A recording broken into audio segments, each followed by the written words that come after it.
భారతదేశంలోనే కాదు ప్రపంచంలోని ఆడపడుచులకు గౌరవించే పండుగ అంటూ ఏదైనా ఉన్నదంటే అది మన తెలంగాణ బతుకమ్మ పండుగ కాదంటారా?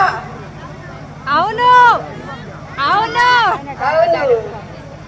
మరి ఇంతటి పండుగ ఘనంగా మనం చేసుకుంటున్నాం కదా.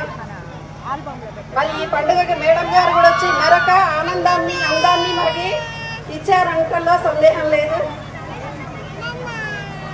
మరి కొత్త ధాన్యాన్ని కొత్త మట్టిని తీసుకొచ్చి మన పంటలన్నీ పండే విధంగా మన భారతదేశం సుస్థిరంగా ఉండడానికి ఎంతో తోడ్పడేదే ఈ పండుగ.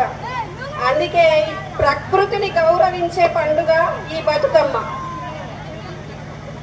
మట్టితోటి మనం గొడ్డెమ్మలు చేసి మట్టికి గౌరవం ఇస్తాము, అలాగే పూలతోటి గౌరవం చేసి పూలకి గౌరవం ఇస్తాము.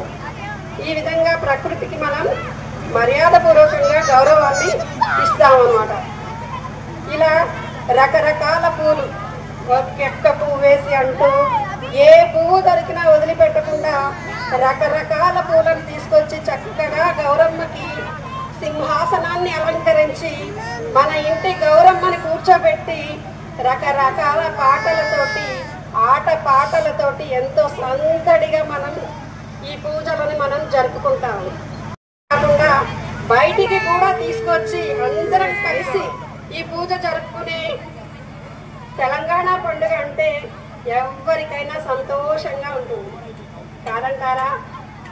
అవును. మరి ఈ పండుగలో చక్కగా చెయ్యి చెయ్యి కలుపుకుంటూ చప్పట్లతోటి చక్కగా మనం కోలాటం వేసుకోకుండా చేతులు కలుపుకుంటూ పాట పాడుకోవాలని మన వెనక పెద్దలు ఈ గౌరమ్మ బతుకమ్మ పాటను తీసుకొచ్చారు. కాబట్టి మనందరం కోలాటాన్ని మరుద్దాం, చెయ్యి చెయ్యి కలుపుకుంటూ పాటలు పాడుకుందాం. థ్యాంక్ యూ అండి, మీ అమూల్యమైన మాటలు